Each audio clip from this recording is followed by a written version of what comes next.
Starting up the flash fried. Everybody died. Welcome to the flashy fried. The fuck is wrong with you, TJ? I don't know, Paul. Can you explain to these people? Dude, what is that shirt, Paul? Oh, this is one of the shirts that... Is that Beetlejuice? Yeah. Oh, cool. Peyton, I think his name was, at the meetup. Beetlejuice, yeah, Peyton. Peyton.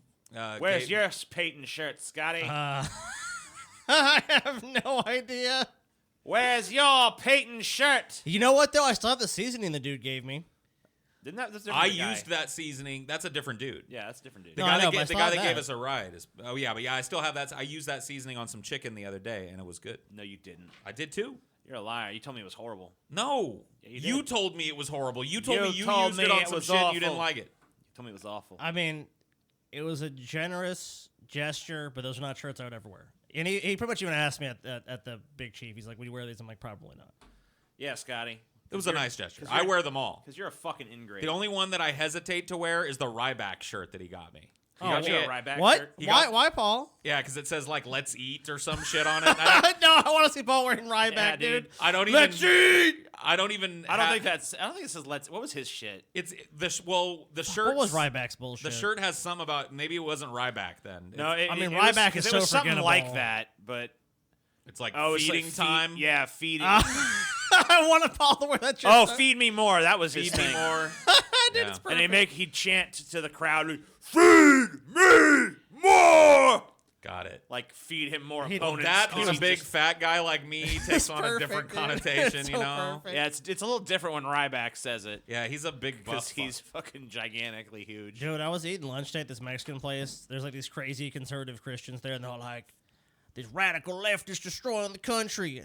And they bitched about that. Oh, they all said that Trump was chosen by God. God interceded on Trump's behalf. So it's like, why do they have the election then? Why didn't God just go, "Trump is president, a booming voice is heard by all"? One of my cousins walked up to me at the 4th of July block party my mom throws and just like started this political conversation with me that culminated in he was like, "I used to, have friends that were like leftists and stuff, but that's back when it was like a political ideology. Now it's just straight up fucking terrorism and shit." Oh my God, He's dude. like, I fucking tell people now, it's like they tell me they're a fucking liberal. I just tell them you're a fucking terrorist, bitch. And I'm like, whoa.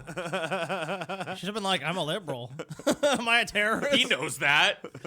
Does he think you're a terrorist? No. Family. See, that's the thing. Oh, so families- I get away with it because I'm directly related to them. I'm the only liberal that I they know, tolerate. dude. See, that's the thing too. It's like that's how a lot of those people are. It's like if they know somebody, it's like, well, I know you're not a terrorist doing crazy shit, but everyone else in that group definitely is. They'll sit and talk to me Stop about with it. your but- damn terrorism, boy. The funny thing about it is these guys then want to talk about like all their work trucks and shit. They're like, "Yeah, I'm glad I have to pay." Man, it was a shock when I had to I quit that company and I had to get my own vehicle. And man, healthcare costs are spiraling up. And damn, I'm glad my wife works for the school district. And it's like, what? What? Liberals are the worst terrorists. It's like, ever, what are you dude. talking about? No, They really are. It fucking boggled my mind. They're talking about healthcare Soon costs. we will give them universal health care. And then we'll pay for them to go to college. What a bunch of mustachio twirling villains, dude. Yeah, I know. It was fun, though. I actually really miss being submerged in that deep kind of rednecky mentality. You know what I Oh, mean? yeah, because it's There's so a hard part to of me find that, around here, you know? well, Around it's here, different. yeah. It's different around here. It is. Okay. There's a different, like in the redneck community, there's different kinds of rednecks. You have That's to know. true. this. Yeah. Sub-genre. I'll be honest with you that I'll say that. Louisiana has a very particular type of redneck that only comes here. I would Like, agree with that. Yeah. It comes with its own accent that you don't hear in any other fucking state. So you're even more distinct here. And I didn't grow up around this particular type of redneck, although the parallels do please me. But being Yes, submerged in the swampy, racist, prejudiced, horribly misinformed waters that I was spawned into rejuvenated me a little bit. You know what I mean? I was like, Ah. I sucked it up. I sucked it into my skin and brought it back with me here. That's good racism. Oh, yeah. Some good old Blythe, just completely fucking dismissive racism. Oh, I missed that. It's fun because when you around feel now- outnumbered, you just get a certain special feeling, dude. Oh, yeah. Speaking around here, though, severe storms trigger flash flood emergency around New Orleans as much more rainfall looms. Yeah, we're Cool. boned, dude. And this is the storm that's formed in the Gulf. This is Hurricane Bert or whatever. It's me, guys. It's a tropical storm, but they expect it by the time it makes landfall Barry. to Category 1. It's going to be called Barry. Barry. Hurricane Barry. It's me, Barry. I guess Barry Lyndon is a cool berry, but other than that, I don't think there's ever been a cool I berry. don't think so. Severe thunderstorms prompted tornado warnings and blah, blah, blah. Anyway, this is Bourbon Street here this morning. Dude, one time me and Taylor were staying down in the French Quarter, dude, and it wasn't even a hurricane, but it was like just a severe thunderstorm rolled through, and the entire French Quarter basically becomes a fucking swamp. Dude. Welcome to Venice. There's like, it's like a stream. Like, we were like about ankle deep and running through water trying to get Flip back through to our some of these. That's Airbnb. 1 of 9. Let's look at some Yeah, more of let's this take a shit. look. Yeah. That's a person kayaking through a flooded neighborhood in New Orleans. Probably uptown or something. Good to have a kayak. See, now, luckily for us, we're not in this area. We're across the lake Ooh, from look New at Orleans. that. so Canal Street is living up to its name today. Yeah. It's definitely a canal, yes. Yeah.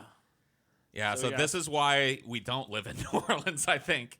I think No. I'd almost rather live in the New Orleans area if this wasn't part of life there. It is. I don't want to deal with But it kayaking is. down my fucking street, bro. So the tropical threat brewing for a late week and into the weekend has the potential to unleash a deluge of more than 2 feet of rain to parts of the Gulf states, which Sajda said posed a dangerous situation for the Louisiana coastline. Damn.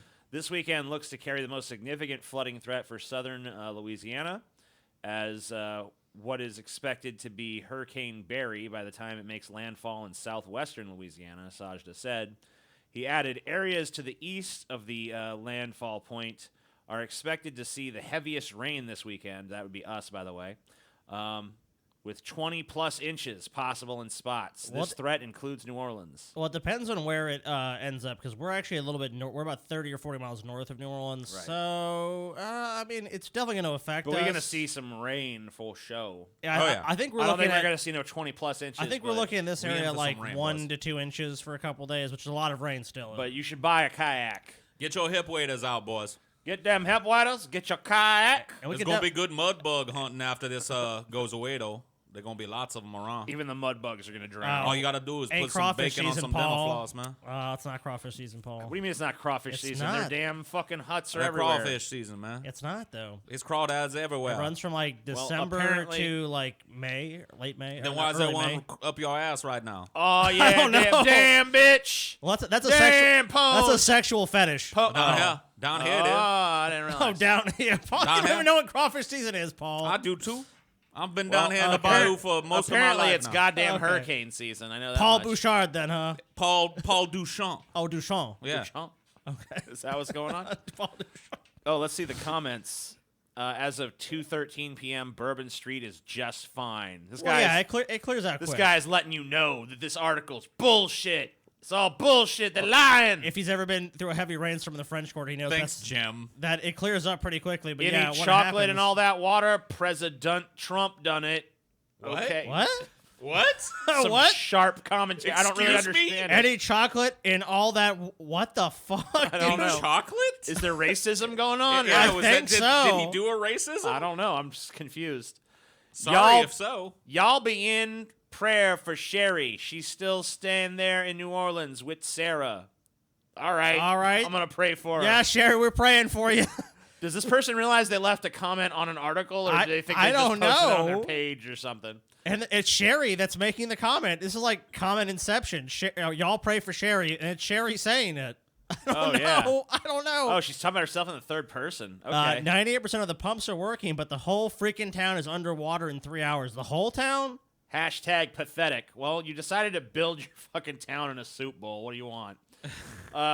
It's ridiculous that we spend billions of dollars a year on New Orleans, and this is the best it can do. The city is 6 feet below sea level, and this is going to happen no matter what.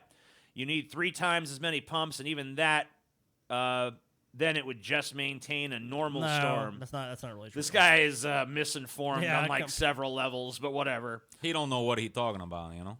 There's definitely flooding problems in New It's Orleans. the fucking twat, eh? And it is below sea level, so there's a lot of problems with that. But I mean, I don't know. At the same time, it's like, what do you do with a city? The city's just everyone's gonna up and leave suddenly. That's not how it's gonna work. President Trump. I don't know, man. I just love that spelling. President? I've never seen president spelled that way. President. Precedent. Precedent. Precedent. Just ban comments from websites, please. Dude, A lot of them have. I could do a whole fucking show on just the comment sections on these websites that shouldn't have them. Yes. You know what I mean? Absolutely. Because there's always more interesting shit in I'll those tell you what, than the article.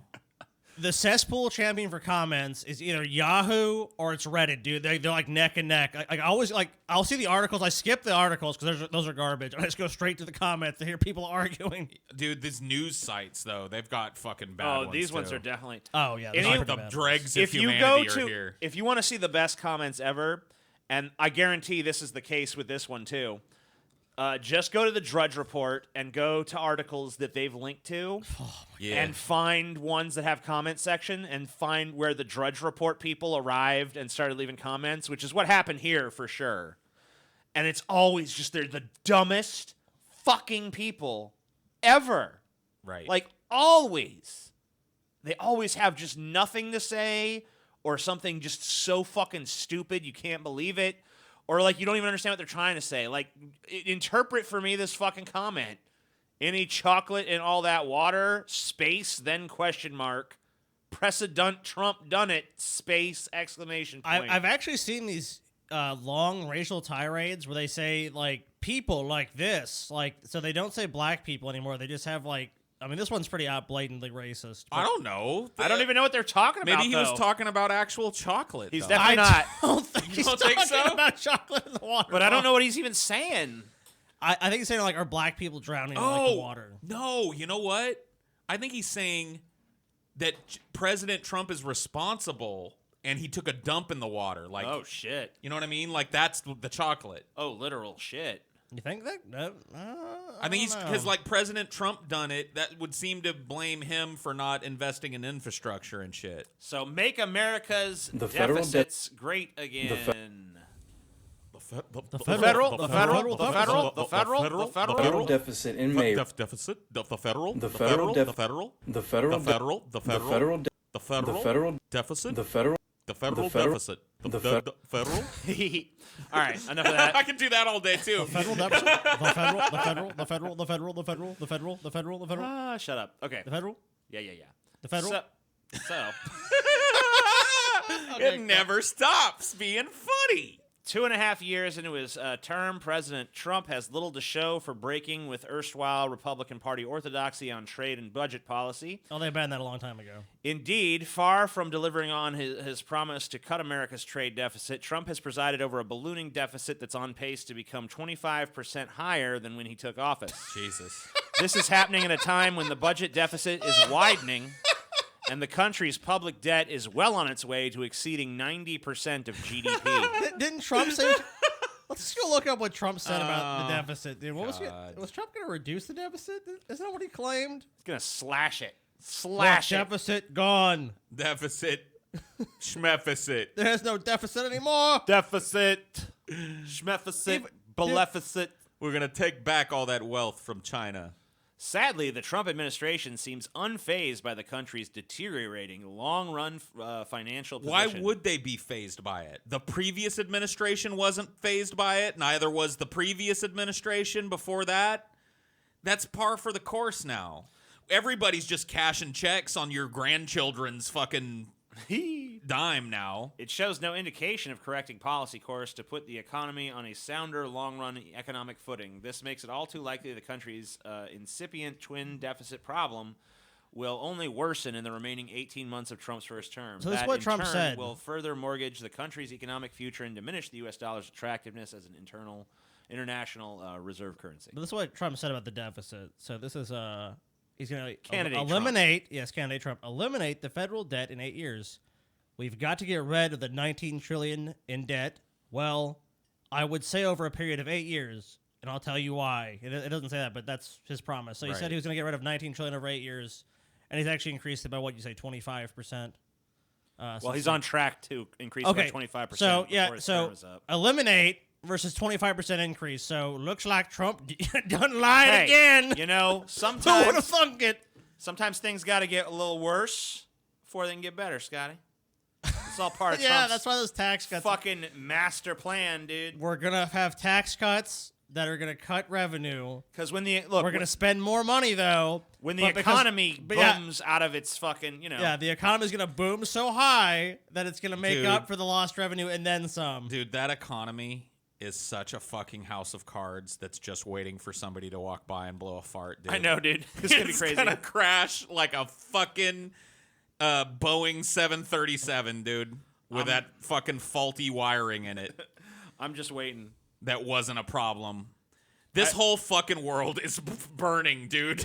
Like, I hate people that say that shit is okay now. Always look Oh, on the bright it's better than side it ever of has life. been. If that's true, then this world has been a flaming piece of shit since its inception, and it should never have happened.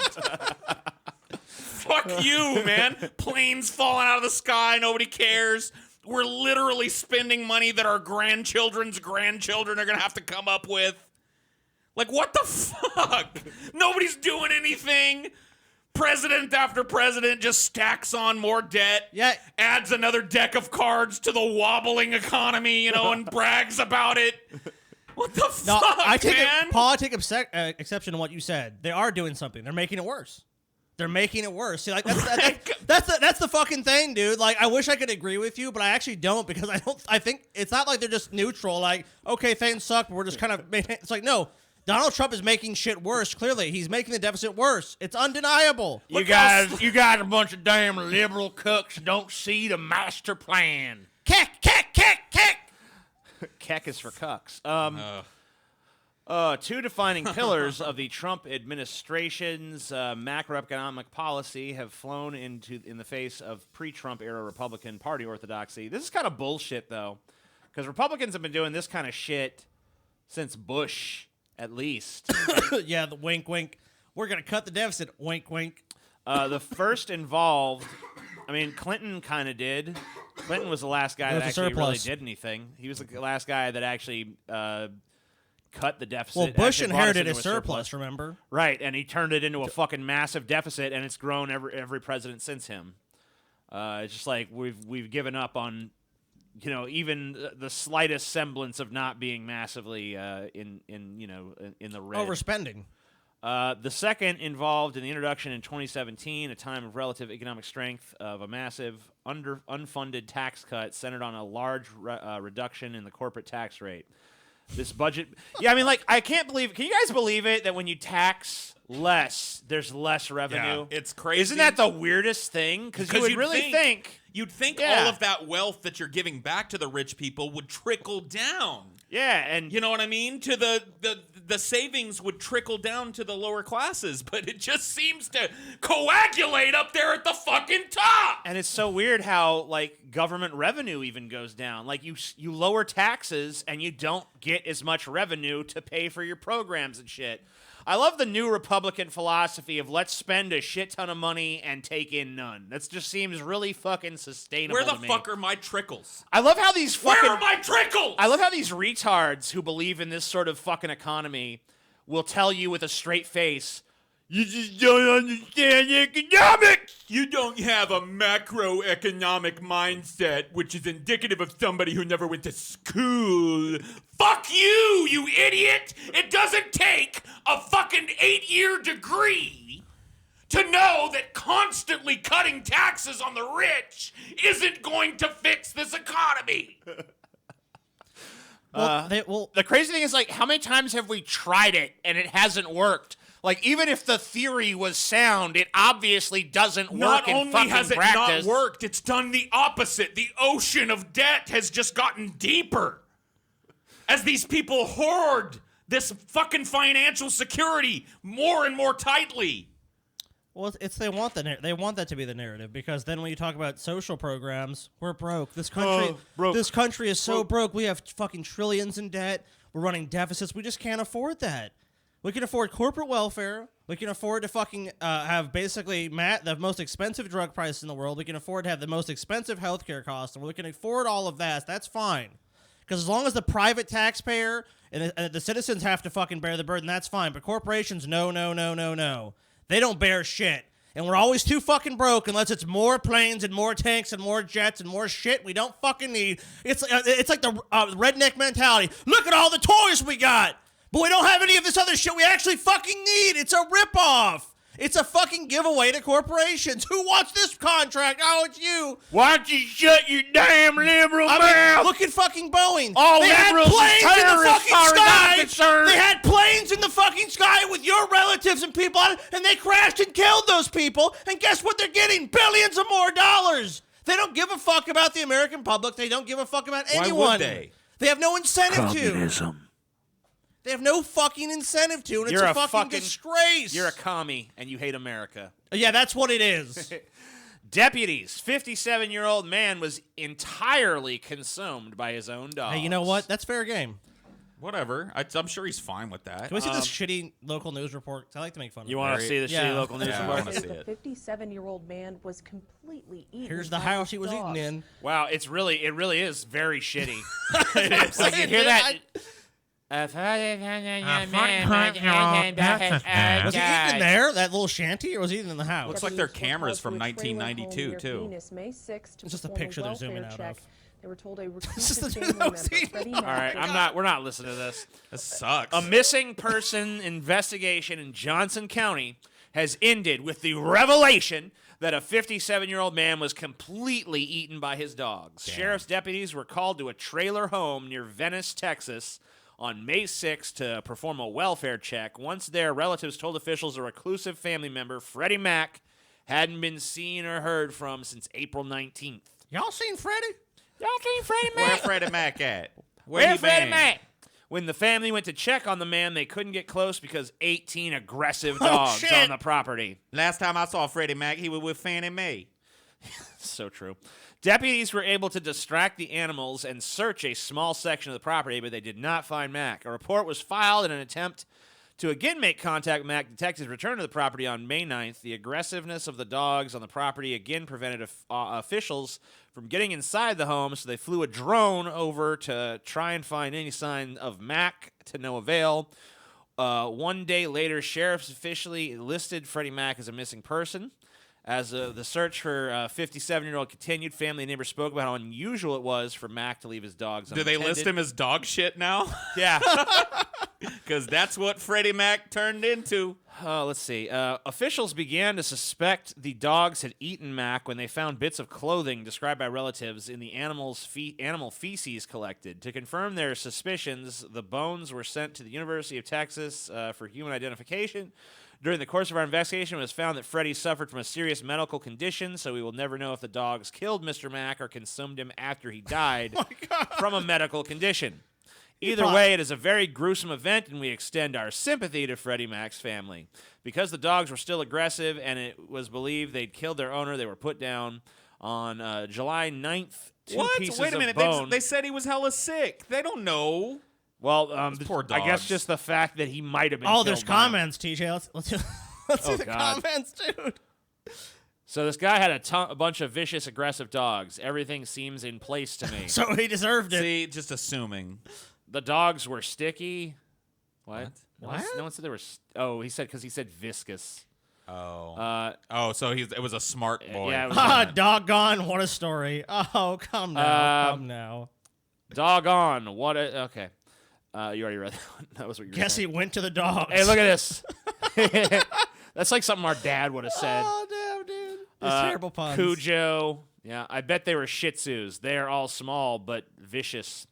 Another story of a man and his beloved dogs, but remember to keep feeding them. All right. If relatives had been more vigilant, more caring, and more responsible, it probably wouldn't have happened. Sandra, you're assuming this man wanted contact with his family. Many do not. Sad, but true. This dude probably died. Freaking the dog was, they put some peanut butter on his balls, his usual, good night routine, and he had a fucking heart attack from pleasure, and the dogs ate him. Okay. What of it? Well, that's the Scotty theory, I guess. That's my fucking look. That's my theory. I have no proof for that, but Twitter bans dehumanizing posts towards religious groups. Twitter now prohibits hate speech that targets religious groups by using dehumanizing language. So if you said something like, What does that mean? like, I think they mean like, oh, Muslims are dogs or something. Are they not even? They're subhumans. The Jews are not humans. Or like the monkey thing. Yeah, that something like happens. that. I'm guessing that's what they're A talking ban, about. it says, may extend to other categories like race and gender. Okay. The social network already bars hateful language directed at individual religious adherents. It also bans hate speech on the basis of someone's race, gender, and other categories. Tuesday's change broadens the hate speech rule to forbid likening an entire religious group to subhumans or vermin without targeting a specific individual. So be sure to target a specific individual. So you can't be like, Muslims are dogs or something, I guess. I don't know. Right. Twitter, along with How about YouTube and all- Facebook, has been under fire for prevalence Well, of I have harassment one- and hate on its service. What if you said all religious people are fucking drones? They're brainwashed. Is that dehumanizing them? Yes. Clearly, yeah. I mean, so would that be banned by Twitter? Should be. Yep. I mean, so it just Good. seems like you just can't attack religion at all now, unless you're just like, I respectfully disagree with Islamic extremism. Nah, I gave up. I've switched my opinion on this. I want more censorship. More. More. Well, Yeah. hey, you know what? The girl- You know what? I've been struggling against the times for too long, guys. It's time to go. It's time with to the flow. embrace the fucking Censorship all around. You know what, Paul? It's gonna feel good because you're on the winning team for once with this. You're gonna be like, imagine how good it's gonna feel. Oh, we censored them. Oh yeah, good job, guys. I've been censored. What? I have been censored. Don't you like it? Yeah, isn't it awesome? No, it hurts. There you go. I guess I'll uncensor you then. I thought I Thank was just you. trying to give Oh, you what you God. wanted. Fuck. Guys, Man. that's probably through a lot of people like flipped in the last couple of years to more like the SJW sensibilities. Because like I'm tired of being on the losing team. I want to be on the winning Time to team. win. So I can just dunk on the other people that are losing. Like, you want freedom of speech? So Fuck let me read you, this. bitch. Let me read this statement by Rashad Robinson. Go ahead. Rashad. Yeah, Rashad. Cool. Twitter's failure to ban all forms of dehumanization immediately cast doubt on the company's commitment to fully stopping hate on the platform. It's no secret that Twitter CEO Jack Dorsey and other Silicon Valley leaders have been reluctant to stamp out discrimination and misinformation for fear of a conservative backlash. Really? Because that's the not reason? my read of the Why- situation. how do you know that's the reason?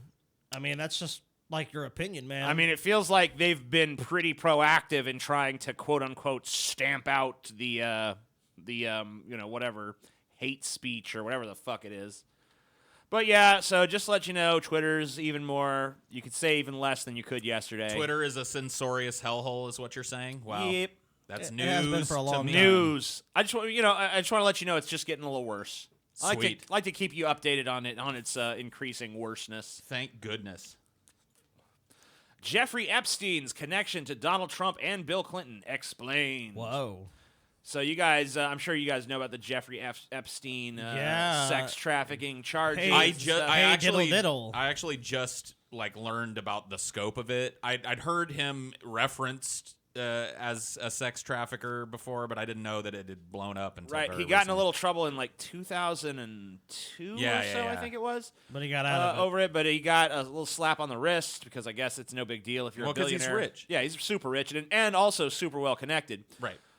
But now he's it looks like he's getting in yet more trouble, and a lot of people are more interested in the people that are around him that could potentially maybe be implicated.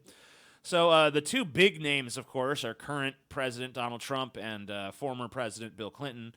So I read Bill Clinton's statement. He released a very weird listing of every time he Right. ever met with And, Epstein. the fact that statement doesn't really hold up to fact-checking scrutiny, unfortunately for him. You know what he needs I to didn't do? hear that. He needs to fucking call William Shatner and get the I don't know the man thing. I don't know the I saw him. don't know the man. I He saw, might have been there when when I was there. So let's first talk about Trump's connection to Epstein.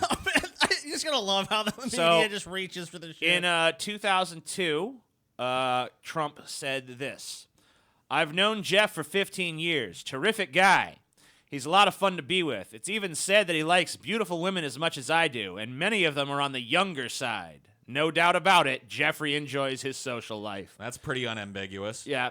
So Trump praised Epstein, dated their social relationship as beginning around 1987, a said long they shared a friendship. taste for beautiful women, and specifically noted that Epstein liked women on the younger side. Thank you for that. Why did? Yeah, why, because we needed you to fucking. It was pretty blunt. Here's since Epstein's legal troubles became known, Trump's attorneys have tried to downplay his association with Epstein. Obviously, he had no relationship with Mr. Epstein, had no knowledge whatsoever of his conduct. Trump lawyer Alan Garten told Politico in 2017. That's weird that he would kind of say counters that. what Trump said earlier. But Trump now realizes that that's going too far. So now Trump is saying, I knew him like everybody in Palm Beach knew him. Okay. I had a falling out with him a long time ago. I don't think I've spoken to him for 15 years. I wasn't a fan. Trump. Wasn't a fan. Well, I mean, didn't like you said he him. was a terrific guy, really fun to be and with. that he's fun to be with before. So here's this. sounds like you were a fan. So I mean, media reports from the late 1990s and early 2000s frequently mentioned Trump attending Epstein-hosted social events. Trump called Epstein twice in November 2004, which I think is after the stuff. Maybe I'm wrong. I could be 15 I could years, be I could be getting my dates wrong there. I'm saying after Epstein was already like charged the first time. But maybe I'm wrong on that. Several phone numbers for Trump, including an emergency contact and a number for Trump's security, were among many notable people's numbers listed in Epstein's black book, which was later obtained by the government. Okay, that's kind of interesting. Epstein's brother testified that Epstein once took Trump on one of his planes to go from Florida to New York, saying he thought it happened in the late 1990s. Trump is not known to have taken any other flights on Epstein's planes. Epstein was a frequent visitor to Trump's Mar-a-Lago golf club. However, after Epstein's plea deal with the government, the New York Times quoted an anonymous Mar-a-Lago source claiming Epstein had been banned from the resort for making sexual advances to a masseuse. So the other thing with the Trump connection is that Trump has a – where is it? Now, there was some – I guess we could talk about this Katie Johnson lawsuit. A lot of people have dismissed this as being completely bogus, including many in the mainstream media. But now, obviously, this has come to light. This is getting renewed attention. There was a lawsuit from an anonymous woman in 2016 claiming that in 1994, Trump had violently raped her at an orgy hosted by Epstein, when she was 13 at the time. She accused Epstein of raping her as well. She first filed in California under the name Katie Johnson, and when it was thrown out for technical reasons, she filed in New York under Jane Doe.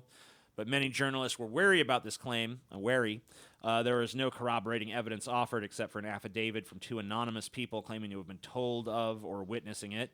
And the suit appeared to have been orchestrated by an eccentric anti-Trump campaigner with a record of making outlandish claims about celebrities.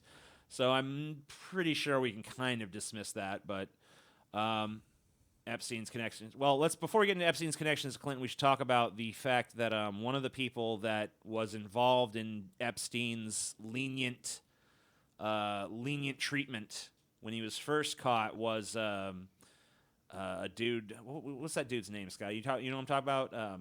Acosta. Yeah. What's his first name? Jim? No, No. you're thinking of CNN. That's a different Acosta. There's like a guy that works in the Trump administration. Trump, Acosta, Epstein. Yeah, look it up because there's a guy that works in the Trump administration that people are saying they should be fired. Like I remember Chuck Schumer. Okay, so Trump's current labor secretary, Acosta, defends role in Epstein plea deal, faults state prosecutors.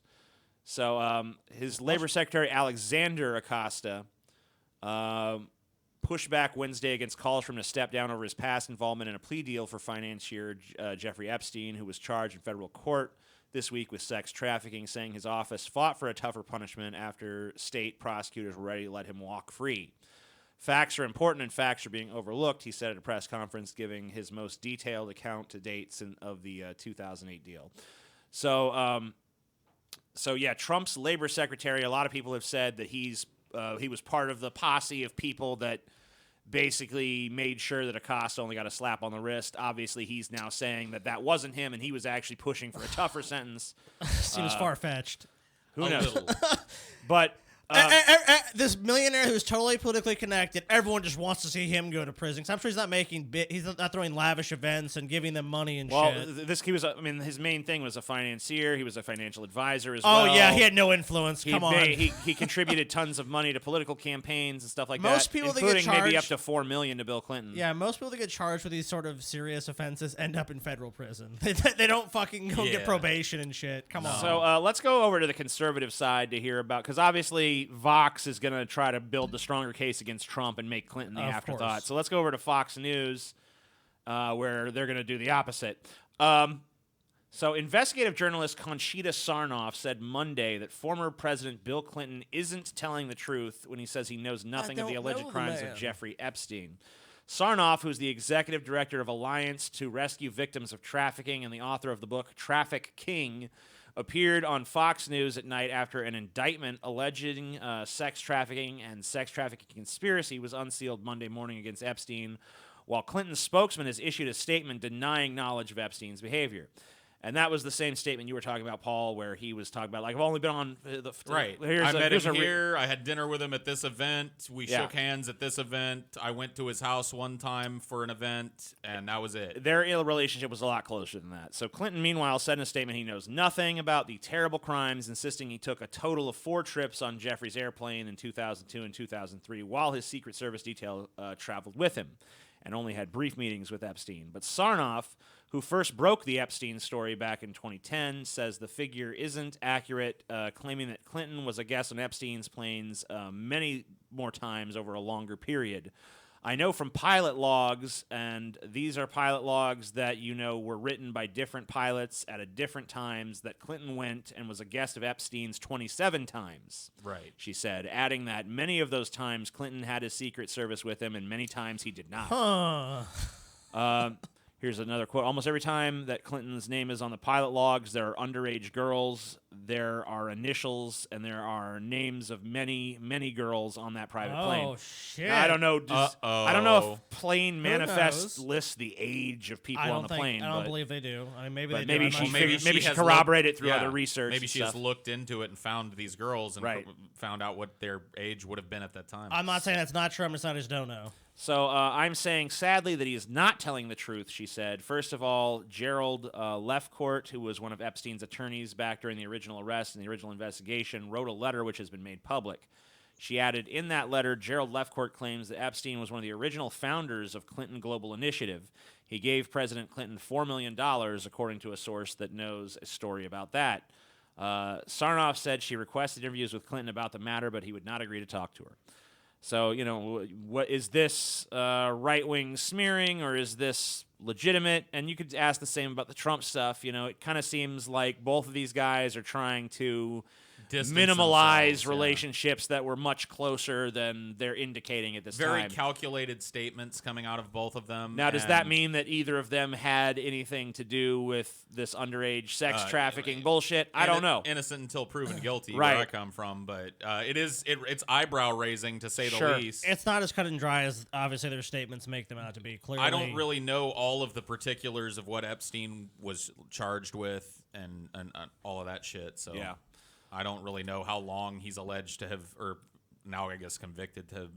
Well, not of doing. convicted. This well, he was guy, convicted this before, guy at least but had some pretty much a connection slap on the wrist. But now he's to, being to both charged Donald Trump again. and Bill Clinton. Oh, so this is just starting. Right. See, here's the question. This is just this new. So he's under this new- arrest now, yes. right? And there have been rumors that he is going to flip on people for a lighter sentence. Dude, So, the question becomes, did somebody keep the books on all this shit? he had a little black book. Well, they might be that fucked. has some whoever's number is in that book. There's better also be shitting their pants. There's right now. also a strong possibility that he filmed people having sex with these girls for blackmail and stuff. Damn. I mean, honestly, you would need something like that to really Dude, sink this someone might like be- Bill Clinton or Donald Trump. This I might think- end up being a if- spicy meatball if, when it cracks open here. If he really has that much dirt on that many powerful people, I would expect that this story will suddenly dramatically vanish from the headlines, and You think? nothing further will. In this hear day of and it. age, TJ, can you still bury something like this? I think. Hey, you know what? You can didn't- bury it in the maybe mainstream that's- media. maybe that's the why he's independent being- media is not going to shut up about it. Maybe for that's sure. why he's being indicted to begin with. Maybe. I mean, you never know. So this is Riley Reid. She's a porn star. And I saw a lot of people on the MRA subreddit were pretty upset about her talking about losing her virginity because she pretty much openly is like, yeah, I raped somebody. Right. And so you see here a tweet. and it's treated at Epstein 89. So I don't know if that's the same Epstein we've been Whoa, talking about, dude. Whoa. or just a weird coincidence. Well, Epstein wouldn't have said no. She said, when I lost my virginity to a Brit that I raped, wink, lol, he said no 3 times, and I just got on that dick, and lol, he's not like, no, not now. He's like, no, not now. Yeah. Yeah. Sorry, I suck at reading horrible So garbage. can she get away with this shit? Can she get away with just like openly bragging about raping somebody on Twitter? So let's see what she... We'll go to movie theaters to like hook up and play or whatever. All right, well, she's going to talk about it too, but we can see here, there's another instance of her talking about it. Lost my virginity, funny story. I raped a kid in a movie theater because I wanted to fuck, and he kept saying no. That's how I lost it. What? Okay. And so here's the most detailed account that she gives. Oh, my virginity. That is a fun story. All right, so I've been dating my 14-year-old boyfriend at the time, British kid named Clark, when I was 15, 2 weeks shy of 16. We had been dating for about 4 months, I'd say, and we hit it off. I mean, I was already giving him blowjobs, he was finger-banging me, and we would dry hump each other all the time. I was horny for this kid. I couldn't control myself. Put some feeling into this, TJ, please. I'm sorry. I know, I'm starting to get. I'm feeling You a want- little blood flow. Oh, but okay. I'm gonna need you to. Yeah. Well, like our usual practice, we would go to the mall and catch an afternoon movie. Oh yeah. I A bet really you would. lame, hoping it was empty because this was our hookup spot. Oh shit, dude. The mall in general. Yes. Behind AC unit vents, at the movies, in the grass. Anyway, I could stick his cock in my mouth. I would. Anywhere. I'm telling you, HORNY. Oh my. Yeah. So we go catch this movie. I really couldn't tell you what movie it was, but it was pretty close to empty. Maybe 3 people in the theater. I bet it was Monkey Bone. Probably. That movie's not as bad as you say. By the way. It's horrible. TJ. It is really Well, the bad. other 3 people It's were- bad, but it's not walkout bad like you did. Those other 3 people were. I engrossed in the walked movie. out because the movie was shit and the bitch was bitching about it the whole time, Oh, well, that makes sense, I guess. and I didn't care to come back. I was already blowing him and jerking him off while he had been teasing me when I asked if I could just get on. I really didn't even think twice about it. I wanted his dick. Yeah. Oh yeah, finally. He, on the other hand, didn't want to lose his virginity in the movies and said no, that we should wait. Fuck that. I was still jerking him off and asked again, and again he remained to his first decision, leaving me rejected again. I really couldn't stand it. Damn right. And still playing with his boner, I asked him yet a 3rd time, hoping he'd give in. But standing his ground, he denied me. Well, I guess in my book, no means yes, because his boner didn't turn me down. I placed myself in cowgirl on his lap and slid his cock right inside me. He didn't push me off, and it was great. Well, see, I don't think that's rape then. Because he didn't push her off? Yeah. I mean, is he really? Yeah, he's not really It's like stopping. consent play at that point. You think? I don't know. I don't know how to fucking interpret this. The fuck do you want me to do with this weird fucking story? I want you to tell me your opinion. Do you think it was rape or not? I can't tell you that. Well, it says if you go on that they continue to date and fuck for 6 months. I mean, So I guess even if it was But rape, like that's not she uncommon was either. forgiven. Sometimes women are raped by their loved ones, Right, and then they shit, have a still stay relationship. together. I mean, I don't know. I would say if you go by the sense that he said say yes, then no. I Then mean- you have to say he was raped under those guidelines. Did he ever give consent? He did not. He didn't. So that you'd have to say according. Well, to let's reverse the roles and say like, well, you know, she said no a bunch of times, but her pussy was wet, so obviously she was into it. and she didn't fight me or try to push me off. I You know, guess and once I would- I started, she didn't fight, so that means it wasn't rape. But even she calls it rape, so she seems to be all right with it being rape. I guess- She says in the last paragraph his name is Clark. So I guess you'd. So I guess it would be up to him, honestly, if you wanted my opinion on it. You think it's up Yeah. to Clark to yeah, decide? if Clark feels like she raped him, then I guess he was raped, if that story was true. And if he doesn't, then he wasn't. Yeah, I would say that makes sense. Relative to the perspective of the victim or not victim. And we don't get Clark's perspective here. You know, we don't get Clark going like, I mean, yeah, if Clark comes I was out, just playing. Like, of course I wanted her to fuck me. yeah, I mean, if he says that that, might have been it. I was just playing hard to get. Yeah. Rip Torn, actor known for Men in Black and the Larry Sanders Show, dies at 88. damn. Torn also appeared on Broadway and in cult hits like Dodgeball, A True Underdog Story, and The Beastmaster, where he played a fucking sorcerer. If you can dodge a wrench, you can dodge a dodgeball, TJ. Rip Torn, a prolific actor, best known for HBO's The Larry Sanders Show, Men in Black franchise, died Tuesday at his home in Lakesville, Connecticut. His representative said he was 88. Damn. I remember a few years ago, this dude broke into a bank because he said he thought it was his house. Oh yeah. Remember that? He had the remember coolest, that. he had the coolest, just like doesn't give a fuck mugshot. Let me see if I can find his mugshot. Mugshot. Here it is. He just has like the what? Who gives a shit? Fuck you. Look at him. He's just a fucking old drunky motherfucker. Like, yeah, I don't give a shit.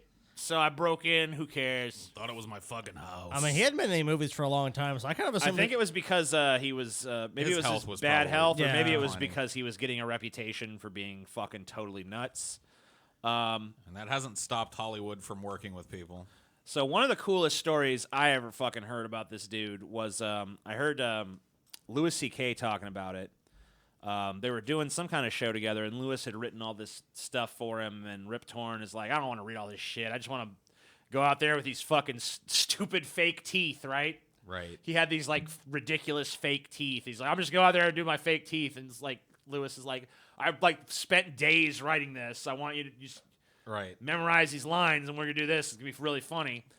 And so Rip Torn's like, fuck you. I'm just gonna do the teeth. I just want to do the teeth. And then finally, after like a huge argument, he's like, fine, just do your stupid fucking teeth. Go out there and fucking bomb with your stupid goddamn teeth. So he goes out there with the teeth and totally kills. The audience loves the fucking teeth. They think it's absolutely fucking hilarious. And Louis C.K. just has to kind of sit there like, all right, well, whatever. I guess you were right. I guess it worked. Fuck you. That's awesome. great, dude. That's fucking beautiful, man. Yeah. He was always cool in movies. Dude, he was a guy that even in a shit movie, usually he can make me He laugh. was great, dude. I remember him Yeah. in that Tom Green movie or whatever the fuck. Best part of that one. Oh, Freddie got fingered. Freddie yeah. got fingered. He was Tom Green's dad, and he was easily my favorite part of that fucking movie. Yeah, because he just fucking did his own thing. I mean, He was the perfect yeah. straight man to the fucking Tom Green buffoonery that was going on. He had a cool voice too. His voice was super Had a real cool. gravelly kind of voice to him. He's just a cool cat. Awesome in Men in Black. Those are, I mean, he was. I remember him Men in saying- Black 1 and 2. Yeah. Yeah, he was in 1 and 2, and then they killed him in the third one off camera or some shit. But he was great in the first 2 movies. The second movie obviously sucked, but He was still good. I remember him being like, I remember his line from the first one where he's like, "It's time to put it on." It's like, what? The last suit you'll ever wear. Yeah. You know, he was awesome. I remember that intergalactic kegger line he had in that. I even fondly remember him as the lame villain in the fucking Beastmaster. So I That's don't know. great, dude. I miss Rip Torn, dude. I mean, it sucks. He was awesome. Patches O'Houlihan, obviously, we talked about that. Yeah. Dude, it fucking sucks because, man, I thought I didn't even know he was fucking dead or I'm still alive. I thought he was already dead, dude. So it's kind of like, oh shit, because I mean, like I said, his health had been. Yeah, he'd failing, been gone so. for a while. Hadn't been anything. Somebody else croaked recently. I don't know if you heard. Ross yeah, Perot. Ross did. Perot died. Damn, dude. I He didn't was pull a also story about it, Almost but the same age, dude. he was 89, a little bit older. Oh, okay. But made it one more time around than Rip did. yeah, he was kind of cool. He probably read some news about Trump's deficits. Did dude. you see that fucking The deficit. Did you see that fucking sword that Ross Perot gave to Bernie Sanders? Yes. What? You didn't see that, Scotty? No, Here, I'll pull it dude. up. Dude, it's fucking crazy. So this is the sword. The sword of fucking destiny. So dude. Ross Perot back in I don't know when, probably back around the same time he was running for office in '92, presented Bernie Sanders with this sword. Why? The inscription explains. Presented to Congressman Bernard Sanders with deep appreciation for your many years of extraordinary leadership to provide proper medical treatment to our military forces who were wounded by chemical weapons in Desert Storm and to develop proper vaccines to protect our troops in the future. You have lived these words through this 10-year ordeal. You can easily judge the character of a man by how he treats those who can do nothing for him. And in the words of Winston Churchill's shortest speech, never give in, never give in, never, never, never. Nice. Thanks to the leadership, courage, and resolve, these wounded soldiers are now receiving proper treatment and disability payments, and research is continuing on how to protect our troops from these chemical and biological weapons in the future. So I guess there was a little bit of a. I mean, Wow. it sounds like there was a strong respect between these two guys. I mean, he gave him a fucking sword, dude. So damn. I mean, no one's ever given me a sword. Yeah, no one's ever presented Let me me with just a say sword, that so- I've never been given a sword, so that's gotta be Especially not sort- some ornate sword mounted to a plaque with some fucking words about how Yeah, awesome TJ, you are. you know what? Get on that, dude. I want a fucking sword. So Bernie said Ross Perot was a champion for veterans' rights and ahead of his time on disastrous trade policies. During his campaign, he explained in depth how he would address our national problems and spurred serious discussion. Ross Perot was a one-of-a-kind American. He will be missed. And it's really impressive that Ross Perot was able to get the votes of 20 million Americans without representing a major political party or even a minor one. He was just completely independent, even to the point of like drawing up his own charts and shit that he would show people. He was also kind of a loon, if we're gonna be honest, but he was an interesting loon, and I agree that he was ahead of his time on some things. Yeah.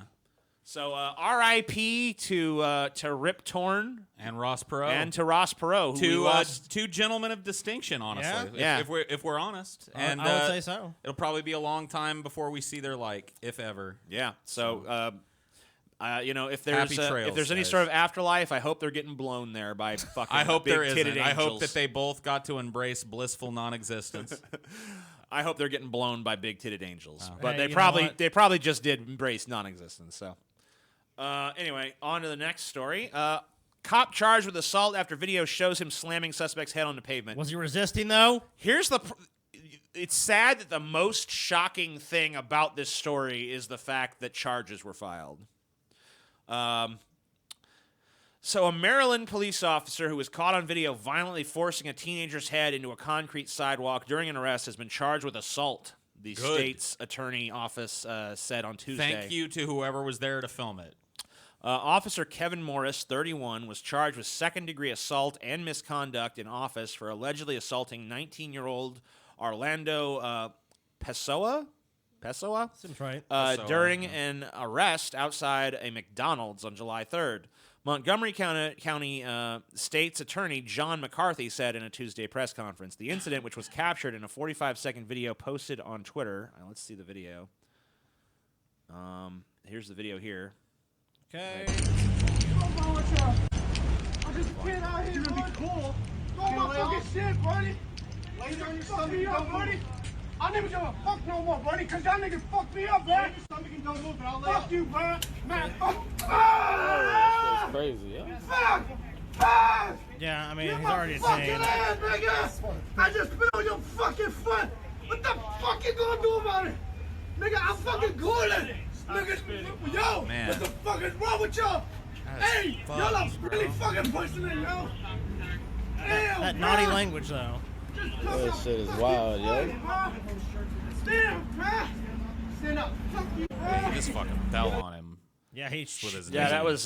He dropped his face. It's in not the like pavement. this guy is being super cooperative or whatever. He's obviously being a fucking Right, but asshole they- and yelling and screaming, but there was no fucking need. They already had him Whatso- fucking yeah, pinned. Yeah, and it didn't happen He's in the on court. the ground. He's handcuffed. It was totally out of fucking viciousness and spite. And see, I'm going to tell you something you right did now. that. That cop had no fucking clue that there was a civilian standing behind him with his fucking cell phone. He thought he was blocked by this other fucking John Doe over here. And you know what this would have been at the fucking police station? Oh, it happened during the arrest. He fought back and Yep. we had to take him down and he hit his head. And no one would have been any the wiser. And nobody would have been implicated in this fucking cop that likes to punch people and kick people and do knee drops on people When like they're he's handcuffed. a motherfucking pro wrestler or some shit would still be out there policing the motherfucking Well, streets. you could understand if in the course of them fighting to arrest him, but this guy is already handcuffed with 4 or 5 police around him. Where's See, he going? What's he gonna do? And I'm telling you what, dude, I don't even know if this is in a body cam area, but if it was, the body cams wouldn't have fucking been on. No, Oh that would- yeah. Oh, we didn't turn him on. And even then, I mean, body cam wouldn't even really probably caught that. Yeah, you're right. It would have looked like he was just kind of going down to help assist. Right. You would never have known what And he did. The dude just kept fucking screaming. it's like the obscenities. well, it's like the Bill Hicks shit, the magic baton theory, dude. Yeah. Would you believe we're trying to help him up? If you watch tape in reverse, he gets up. Goes Yeah, back. you see us help him up, and he goes along his way. It's like, come on, dude. Oh, lame. All right. So, Paul, I got this one pretty much just for you because I know you're God. going to love this story. Thank you. Loud fart gives away suspect's hiding spot, leads to arrest. Fart. There he is. This would be me if I was ever Hold on the it, run, man. ducked down in some bushes or some shit, trying to be quiet. Dude, I'd be sitting there all fucking breathing all slow, and then all of a sudden just... How do you not real? I mean, I don't know. It would just blow, dude. So when tracking down a suspect, law enforcement might use a canine to track down a scent. That was not necessary for a recent arrest in Missouri. According to Clay County Sheriff's Office, over the weekend, Liberty police were searching for a person with a felony warrant for arrest. The person was wanted for possession of a controlled substance. The suspect hid to avoid police, but apparently let out a fart so loudly it gave up their hiding spot. He must have really had to fucking fart, dude. We got to give props to Liberty PD for using their senses to sniff him out. Read a Facebook comment. Oh, man, farts are never not funny, and this is a great one right here, man. Fart! Dude, one of my favorite little pieces of throwaway shit that we ever did is me and you did a ideology at like 3 a.m. because we were bored. And we spent like an hour and a half just talking about farts because there's so much. Best, and it was the best hour and a half of content pretty much ever. Well, I don't know if it's the best ever, but it's one of my favorites. Of all Just time. I giggled my way through the whole fucking thing because I'm a fucking 6-year-old when it comes to farts, dude. They're never not funny. I love every kind of fart. I always think they're great. The story surrounding farts are always great to me. There's so many different aspects of farts too. But you know what's even better than a fart, Paul? What? Mitch McConnell. He is kind of a fart. He's an old fart. He's a living fart. What do you think of Mitch McConnell? Seriously, you like Mitch McConnell? I don't like his policies. I don't like that he has a place in the corridors of power, but I like looking at him. Yeah, he is. He's an odd-looking fucking he is an guy. odd-looking motherfucker. Very turtleish. So let's go ahead and take a look at a story involving that piece of shit. Was he on Epstein's plane too? Nope. Oh, okay. I mean, I don't want it's to not cast as- not aspersions. as far as I know, anyway. I retract any aspersions. Amy I make. McGrath, a Democratic challenger for Senate Majority Leader Mitch McConnell's Republican seat in Kentucky, in 2020, raised $2.5 million on the first day of her campaign. McGrath's campaign told NBC News that more than $1 million came in the first 5.5 hours after the campaign launched on Tuesday. McGrath campaigner Mark Nicholas told NBC News that the $2.5 million haul came from online donations, with an average contribution being $36.15. Now, obviously, the Democrats are pouring some money into this because Clearly. they want to unseat Mitch McConnell. The reason I realized this was actually serious is because I saw Trump tweeting about it, how, like, we have to keep Mitch in office. So apparently, this is under, Mitch is under threat here. They're taking this seriously as a fucking threat to his power. Right. So McGrath, who previously lost a congressional bid in 2018, announced her candidacy for the Senate in a 3-minute campaign video. She was one of the most closely watched Democratic House contenders in the 2018 midterm elections, narrowly losing her race to incumbent Rep. Andy Barr in Kentucky's 6th congressional district. The fundraising haul comes on the heels of a series of strong second-quarter fundraising numbers from Democrats looking to unseat incumbent Senate Republicans. Senator Susan Collins of Maine, State Speaker Sarah Gideon raised more than $1 million in the first week of her campaign, while Senator Lindsey Graham's Democratic challenger Jamie Harrison brought $1.5 million since launching his campaign just a month ago. So a lot of these big Republicans are going to be fighting for their seats. Well, look at this. He easily won re-election to his 6th term in 2014 by nearly 16 points. So obviously, they're thinking this is probably the most vulnerable possible time with Trump being a very unpopular president. I mean, the amount of money you raised, obviously a lot of that probably came from people who are not in Kentucky. They just want to see Mitch McConnell out of... Right. And obviously that'd be a big fuck you if the fucking Senate majority leader is loses election at the same time, and then the Democrats take the Senate back, which is what they obviously want to happen. Well, a lot of these times people don't even want to go up against, people like Mitch McConnell in a serious way because it's just like, oh, he's so entrenched in there like a fucking tick. I mean, if I had to guess, I'd probably say he probably will be reelected. It's pretty likely, but the thing, I mean, it's kind of like the Ted Cruz thing. It's like when everyone liked Beto O'Rourke, it was because, like, man, we might have someone other than Ted Cruz. We might have someone other than Ted Cruz. He still squeaked it by, though. Yeah, but Ted Cruz managed to squeak it out. But he Beto gave him a run for his money.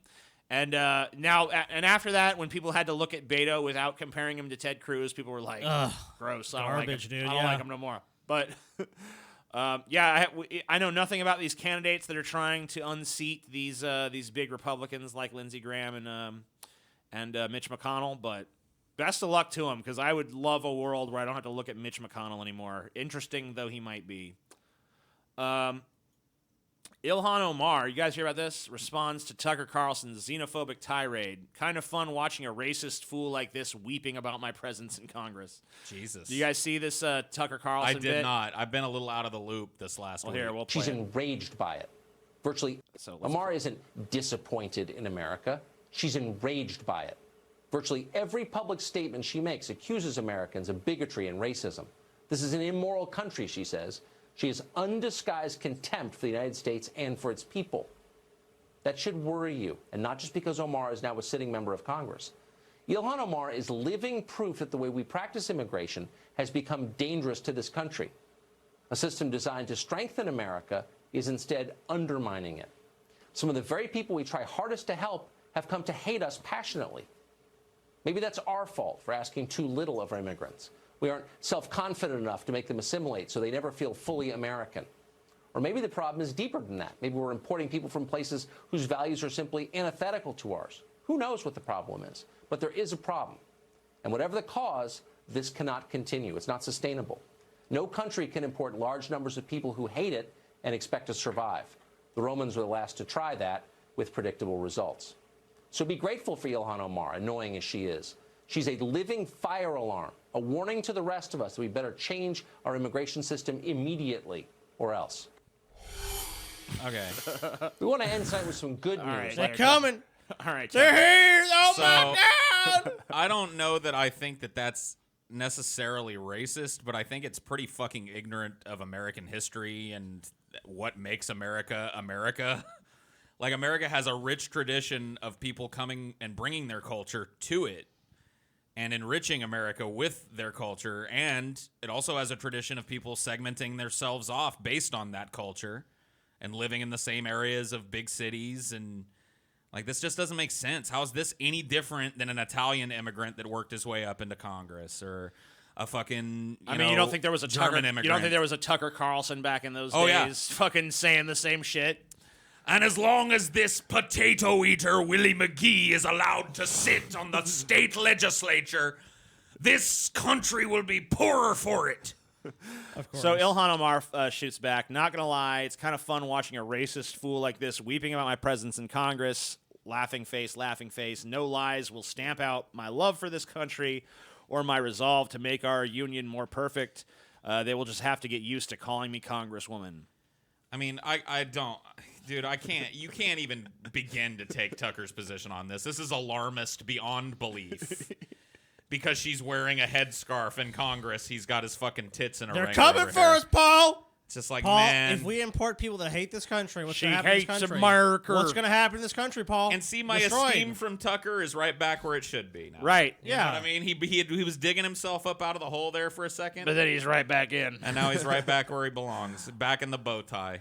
Yeah, so I don't, man, they hate Ilhan Omar, dude. Well, she's like a very visibly different person from Right. white paranoid America. You She know what I mean? not like us, dead. A picture like this inspires I also fear in love a lot of people. I love the fact that he's sitting there talking about, like, we need to encourage these immigrants to assimilate into our culture. It's like, she's a fucking congresswoman. How much more assimilated could she fucking be, Exactly, you retard? dude. That's such a good point. I mean, she's already she's assimilated to the point where she has a position in government. She's taking part in the fucking civic process at a high level.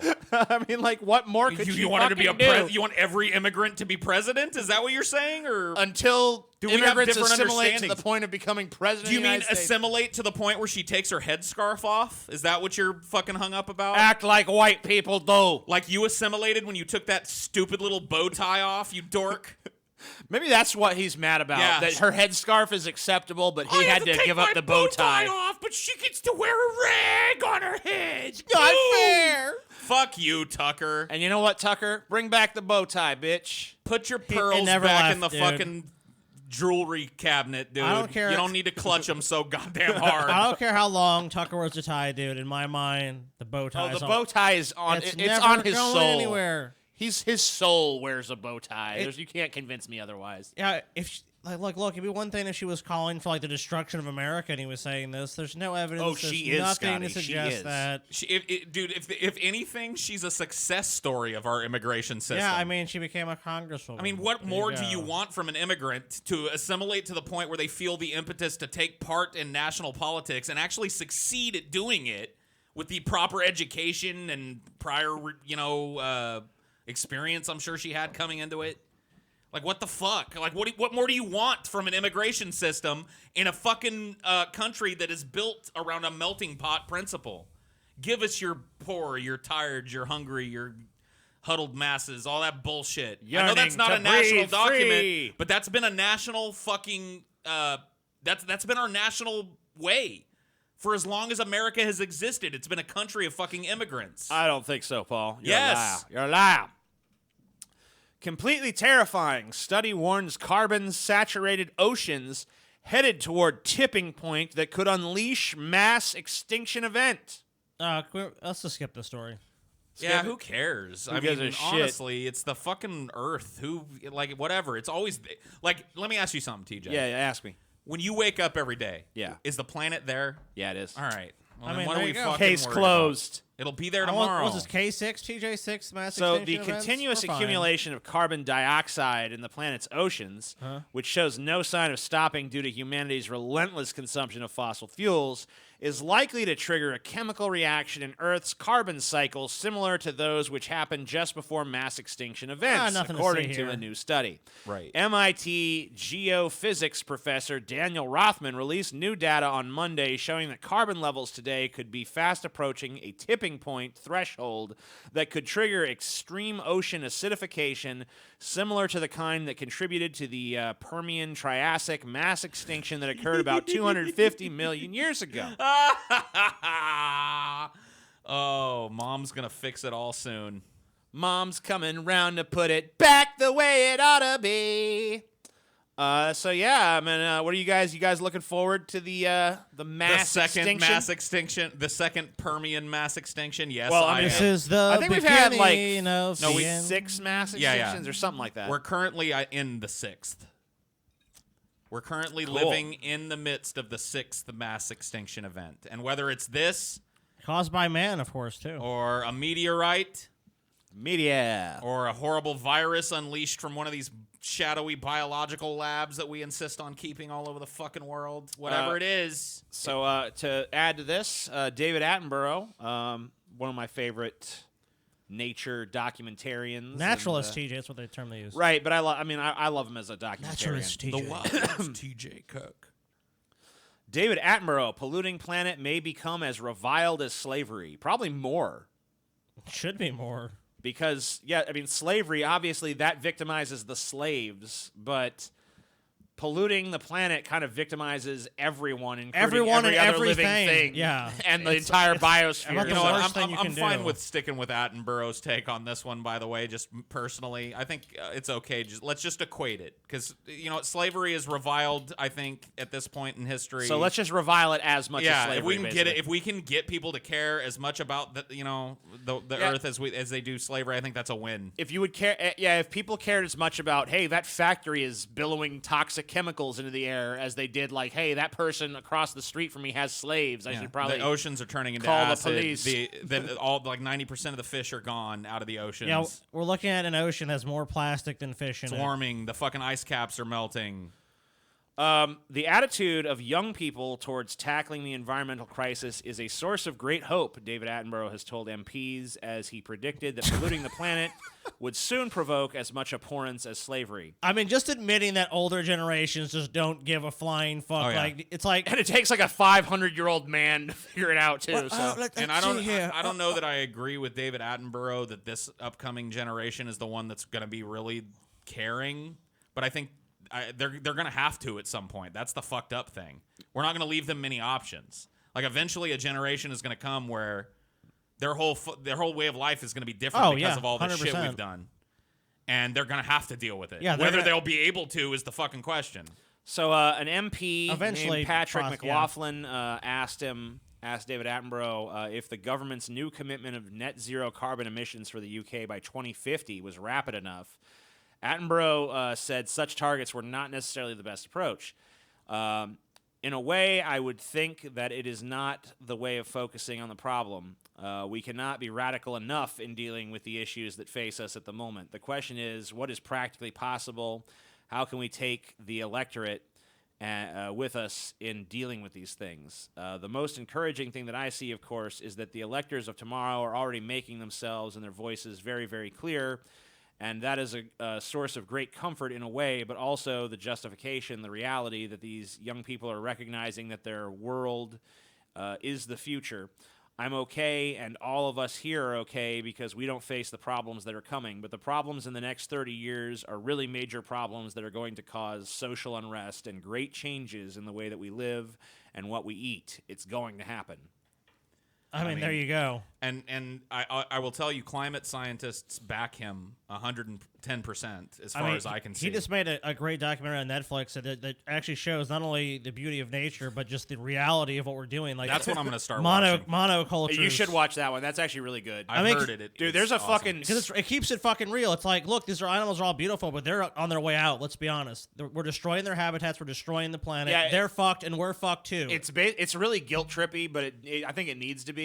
Right. It basically like shows you the beauty of nature, and then it's like, but here's how we're fucking it up. Here's how we're ruining it, and it just shows like the sad situations that so many of these beautiful animals find themselves in. And if we think that we're somehow separate from nature and that we're going to be shielded from those effects, we're fucking high on crack. And I mean, he's already saying it. Not only are we going to feel these effects. I mean, it's like he's right. There's about 30 years, 30 years, it's going to get really bad. But not only that, he's like saying, how radical can we be? He's basically even saying the goals you've set, if we're being honest here, are not even enough. Yeah, these like stopgap goals. He's like, what he said was what's practically possible for us to do right now. We should be doing everything. Is what absolutely everything practically possible, and we should be moving that 100%. And I agree, but we're not going to. This type of shit, like he may have hope that this next generation coming up is going to be the one that cares enough. But I don't know that you put the genie back in the bottle at this point. Yeah, we're fucked. I mean, anything we can. I mean, obviously, doing something is better than nothing. No, at this of course, point, so. Sure. But yeah, I don't know that we can really. I think that we're already careening down the fucking hill. I don't know that we can.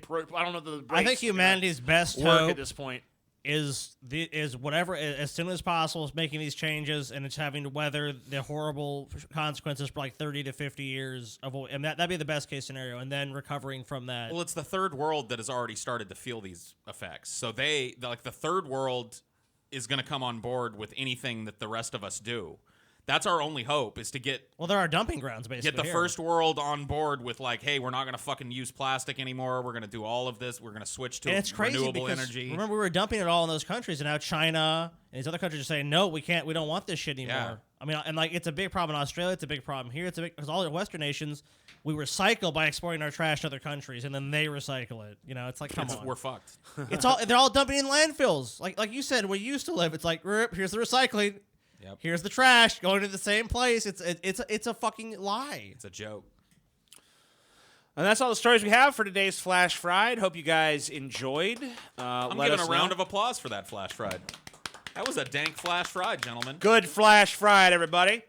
And we got some movie commentary shit coming at you real soon. Oh yes, we do. Extra helping stuff. Yeah, we got 2 helpings of movie commentary coming at you this month. Maybe it's not always movies. Could be television. Could be something else. You never know. Yeah, we'll see. We got some stuff on the roster for that ass.